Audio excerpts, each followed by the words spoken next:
বিয়ে বাড়িতে ফর্সা ছোট বৌমা।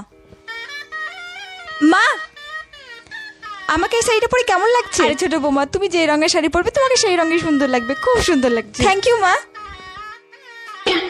কাজ করতে তো একদমই ইচ্ছা করছে না, কিন্তু উপায় নেই। মা, আমি কি কাজ করবো একটু বলুন না। আরে বৌমা, তোমাকে কোনো কাজ করতে হবে না, এই বাড়ির কালো বড় বৌমা তো কাজ করছে, তুমি শুধু ঘুরে ঘুরে সমস্ত কিছু দেখো। ঠিক আছে মা। এই যে বৌদি, হ্যাঁ জল সইতে যাবে না? হ্যাঁ যাবো তো।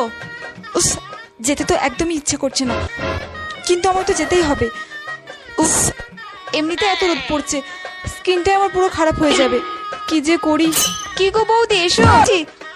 তোর ব্যাংক ভালো লাগে না। মা, আমি চলে এসেছি। ও, তুই চলে এসেছিস? তা তুই কোথায় গেছিলিস রে আজকে? কেন মা, আমি তো তোমাকে বলেই গেলাম মিষ্টিদের বাড়িতে যাচ্ছি। মিষ্টিদের বাড়িতে? আচ্ছা, মিষ্টির সঙ্গে দেখা হয়েছিল তো? হ্যাঁ, মিষ্টির সঙ্গে দেখা হবে না কেন? মিষ্টি তো আমাকে জোর করে মিষ্টি এত এত মিষ্টি খাইয়ে দিল, জানো মা? কত রকমের মিষ্টি তোমাকে কি বলবো। তারপরে সিঙ্গারা, চপ, কত কিছু খাইয়ে দিয়েছে। বাহ বাহ, তাহলে তো তুই রাতে খাবি না নিশ্চয়ই? না না, পেট ভরে আমি খেয়ে এসেছি। আর তাছাড়াও কাকিমা আমাকে না খাইয়ে ছাড়বে নাকি? ওই দেখো, মিষ্টি ফোন করছে বলতে না বলতে।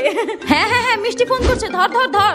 হ্যাঁ হ্যালো, হ্যাঁ মিষ্টি, আমি বাড়িতে চলে এসেছি। হ্যাঁ হ্যাঁ হ্যাঁ, চলে এসেছি। হ্যাঁ হ্যাঁ হ্যাঁ, রাখ রাখ রাখ। মিষ্টি, তুই যে 1 মাস আগে আমার কাছ থেকে নীল শাড়িটা নিয়ে এসেছিলিস, ওটাই নিতে এসেছিলাম তোর কাছ থেকে। জানোয়ারের বাচ্চা, জুতিয়ে তোকে। বিয়ের প্রথম প্রথম নতুন বউ যেভাবে হাসে, জানলে বৌমা?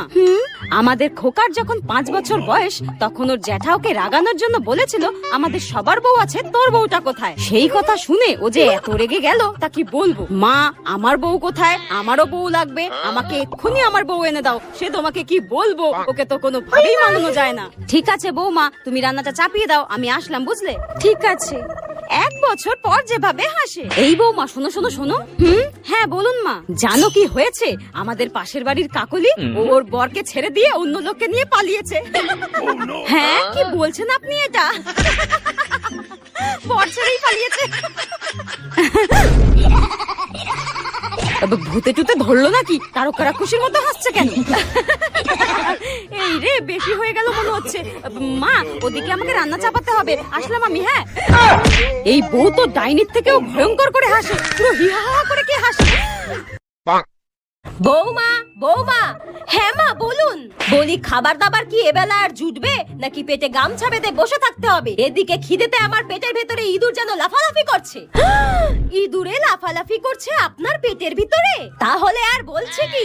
ই বাবা, আপনি কোনো চিন্তা করবেন না মা, আপনি একটু ইঁদুরগুলোকে বলুন অপেক্ষা করতে, আমি খাবার নিয়ে আসছি। একটু দাঁড়ান, একটু দাঁড়ান। A few minutes later. এই নিন মা, আপনার খাবার, আপনি তাড়াতাড়ি খেয়ে নিন, এই নিন।